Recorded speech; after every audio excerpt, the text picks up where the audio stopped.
Hello students, आज के इस वीडियो में हम डिस्कस करने वाले हैं बीएससी फर्स्ट सेमेस्टर के केमिस्ट्री के पेपर को।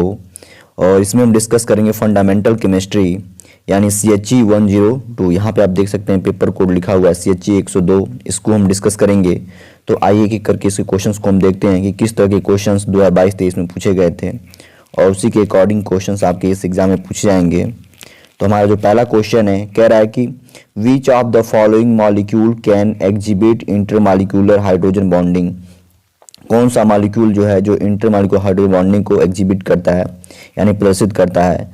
तो इसका जो सही जवाब हो जाएगा आर्थोनाइट्रोफिनॉल। ये आपका प्रदर्शित करता है या एग्जिबिट करता है आर्थोनाइट्रोफिनॉल। आपके ऑप्शन नंबर क्या हो जाएगा, आपका राइट आंसर हो जाएगा।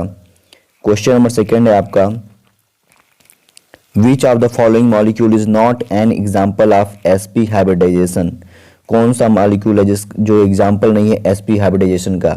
तो जो यहाँ पे आपका SnCl2 यानी ऑप्शन सी जो है आपका राइट हो जाएगा। ये जो है एग्जाम्पल नहीं है।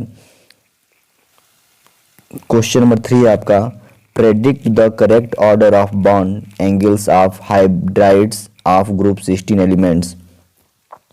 आपको यहाँ पे करेक्ट ऑर्डर बताना है। तो इसका जो सही जवाब रहेगा ऑप्शन नंबर बी। ये आपका करेक्ट ऑर्डर है। क्वेश्चन नंबर 4 है द पैरामैग्नेटिक मॉलिक्यूल इज। आपको बताना है कि कौन सा मॉलिक्यूल जो है पैरामैग्नेटिक है।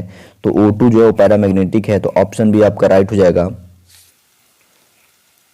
क्वेश्चन नंबर 5 है of the following which has the shortest bond length.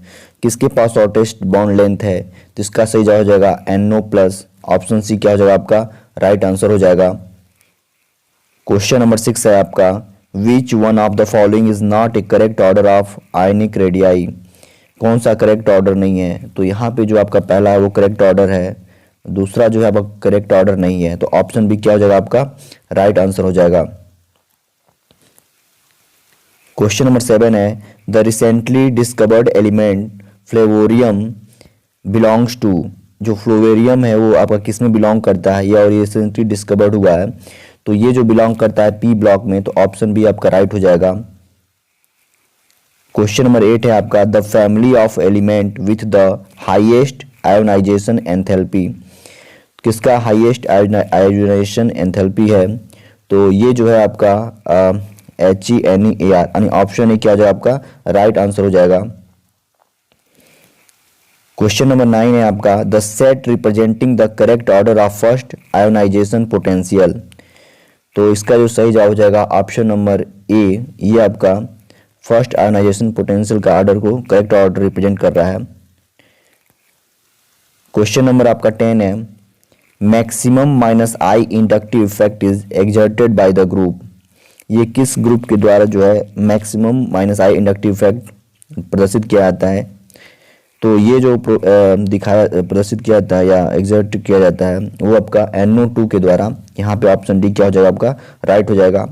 यहाँ देखिए आपको स्क्रीन पे दे दिया गया है यहाँ पे -I इंडक्टिव इफेक्ट का ऑर्डर और +I इंडक्टिव इफेक्ट का ऑर्डर यहाँ पे दे दिया गया है, आप इसे देख सकते हैं। क्वेश्चन नंबर 11 है zero inductive effect is exerted by. जो जीरो इंडक्टिव इफेक्ट है वो किसके द्वारा एग्जर्ट होता है। तो वो हाइड्रोजन के द्वारा एग्जर्ट होता है। तो ऑप्शन बी क्या हो जाएगा, आपका राइट आंसर हो जाएगा। क्वेश्चन नंबर 12 है आपका विच of the following molecule will show +M effect. कौन सा है जो +M इफेक्ट को रिप्रेजेंट करता है या शो करता है। तो ये जो होता है फिनॉल। तो ऑप्शन ए क्या हो जाएगा, आपका राइट आंसर हो जाएगा। क्वेश्चन नंबर आपका 13 है 13 कह रहा है कि hyperconjugation effect is also known as. Hyperconjugation effect को और किस नाम से हम जानते हैं।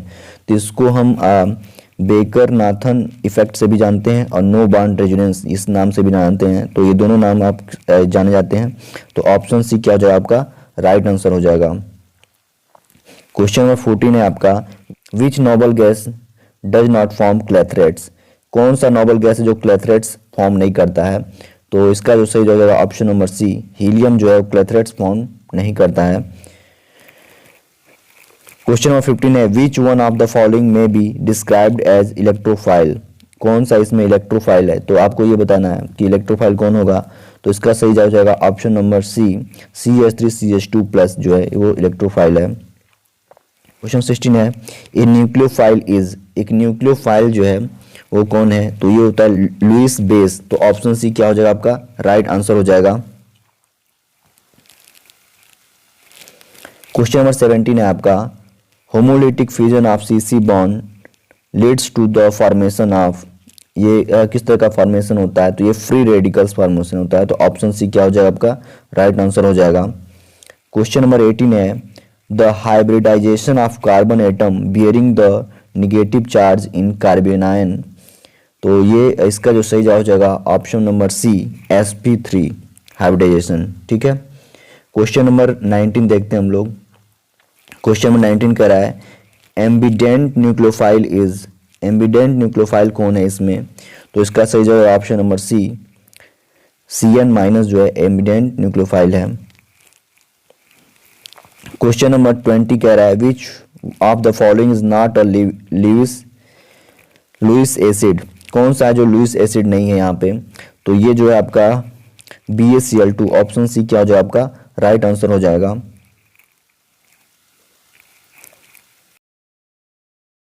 क्वेश्चन नंबर 21 कह रहा है कि in Friedel Craft acylation the electrophile is, इसमें इलेक्ट्रोफाइल कौन है, तो इसका जो सही जवाब होगा ऑप्शन नंबर सी CH3CO+ जो है वो इलेक्ट्रोफाइल है। क्वेश्चन नंबर 22 कह रहा है कि which one of the following will be the best electrophile in aprotic solvent, aprotic solvent में कौन सा जो है वो बेस्ट इलेक्ट्रोफाइल है, तो इसका जो सही जवाब होगा ऑप्शन नंबर डी I-, ये क्या है आपका बेस्ट इलेक्ट्रोफाइल सॉल्वेंट है।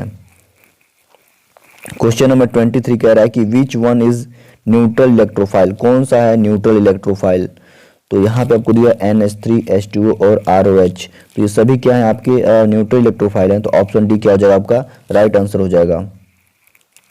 क्वेश्चन नंबर 24 कह रहा है कि the molecule H2C double bond O में बिहेव्स एज, ये किस तरह से बिहेव करता है, तो ये एक इलेक्ट्रोफाइल जैसे बिहेव करता है। तो ऑप्शन बी क्या हो जाएगा आपका राइट आंसर हो जाएगा। क्वेश्चन नंबर 25 है the number of structural isomers shown by the molecular formula C4H10O, तो इसके द्वारा 7 आइसोमर्स रिप्रेजेंट करते हैं। तो नंबर ऑफ स्ट्रक्चरल आइसोमर जो 7 होगा, तो ऑप्शन डी क्या हो जाएगा आपका राइट आंसर हो जाएगा। क्वेश्चन नंबर 26 है an optical active compound is, optically active compound इसमें कौन है, तो ये जो होता है 2-chloro-butane, ऑप्शन बी क्या हो जाएगा आपका राइट आंसर हो जाएगा। क्वेश्चन नंबर 27 कह रहा है कि which compound will show optical isomerism, optical isomerism कौन शो कर रहा है यहाँ पे, तो इसका जो सही जवाब हो जाएगा यहाँ पे देखिए लैक्टिक एसिड भी ये रिप्रेजेंट करता है, 2-butanol भी और 2-aminobutane भी ये रिप्रेजेंट करता है। दिस से all of this, option D क्या हो जाएगा आपका राइट आंसर हो जाएगा। क्वेश्चन नंबर 28 है N isomers of ethanol, question number 28 कह रहा है कि N isomers of ethanol is, ethanol का जो आइसोमर है वो कौन सा है, तो ये जो होता है आपका डाई मेथिल ईथर, तो ऑप्शन बी क्या हो जाएगा आपका राइट आंसर हो जाएगा। क्वेश्चन नंबर 29 है, क्वेश्चन 29 कह रहा है कि ज्योमेट्रिक आइसोमर मस्ट हैव, जो ज्योमेट्रिक आइसोमर होता है उसके पास क्या होना चाहिए, तो इसका जो सही जवाब है option number C restricted rotation. ठीक है, क्वेश्चन नंबर 30 देखिए, क्वेश्चन नंबर 30 कह रहा है कि optical activity is due to the presence of, जो ऑप्टिकल एक्टिविटी है वो किसके प्रेजेंस के कारण होता है, तो ये जो होता है एसिमेट्रिक एसिमेट्रिक कार्बन एटम के कारण होता है। तो ऑप्शन ए क्या हो जाएगा आपका राइट आंसर हो जाएगा।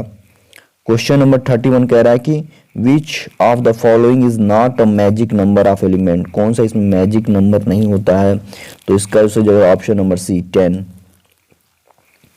क्वेश्चन नंबर आपका 32 कह रहा है long form of periodic table is based on the properties of elements as a function of, तो इसका जो सही जवाब हो जाएगा option number C atomic number, इस पे बेस्ड होता है।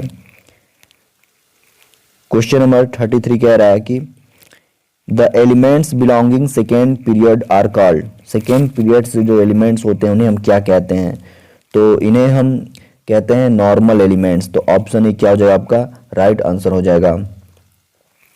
क्वेश्चन नंबर 34 कह रहा है intramolecular hydrogen bonding is exhibited by, ये किसके द्वारा एग्जिबिटेड किया जाता है या प्रदर्शित किया जाता है? तो ये जो प्रदर्शित किया जाता है आर्थो नाइट्रोफिनॉल। ऑप्शन ए आपका क्या हो जाएगा? राइट आंसर हो जाएगा।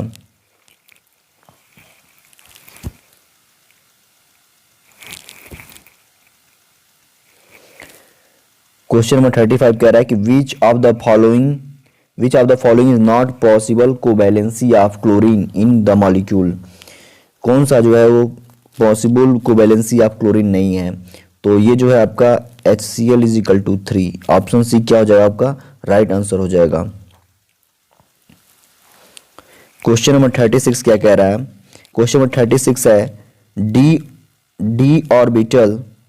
क्वेश्चन नंबर 36 है D orbital involved in DsP2 hybridisation is. तो इसमें डी ऑर्बिटल इन DsP2 हाइब्रिडेशन में जो इन्वॉल्व कर रहा है तो ये कौन सा डी ऑर्बिटल है? तो ये जो होता है DX2Y2। ये ऑप्शन सी क्या हो जाएगा आपका? राइट आंसर हो जाएगा। क्वेश्चन नंबर 37 है the geometry of ICl2 A9 is. इसका जो ज्योमेट्री होता है वो कैसा होता है? तो ये यहाँ पे दिया है लीनियर बेंट ट्राइगोनल। तो इसमें से कोई ऑप्शन नहीं सही है यहाँ पे, तो ऑप्शन डी क्या हो जाएगा आपका? राइट आंसर हो जाएगा। क्वेश्चन नंबर 38 कह रहा है कि the decreasing sequence of bond order is. Bond order का जो डिक्रीजिंग सीक्वेंस है, यहाँ पे ध्यान दीजिएगा, डिक्रीजिंग सीक्वेंस कह रहा है, तो इसमें कौन सा आपका राइट आंसर आपको बताना है? तो ये यहाँ पे ऑप्शन और बी क्या हो जाएगा आपका? राइट हो जाएगा। ये जो ऑर्डर है आपका वो डिक्रीजिंग सीक्वेंस को रिप्रेजेंट कर रहा है। क्वेश्चन नंबर 39 कह रहा है कि the decreasing order of ionic character. Ionic character जो है आपका वो डिक्रीजिंग ऑर्डर को कौन रिप्रेजेंट कर रहा है? आयनिक करेक्टर डिक्रीजिंग ऑर्डर को। ऑप्शन ए क्या जो आपका राइट हो जाएगा। ये आपका डिक्रीजिंग ऑर्डर है आयनिक करेक्टर का। आप इस चीज़ को याद भी रखिए कि एग्जाम में हो सकता है फिर उससे पूछ दे। क्वेश्चन नंबर 40 देखते हैं और ये लास्ट क्वेश्चन है आपका the order of increasing electronegativity of halogen is.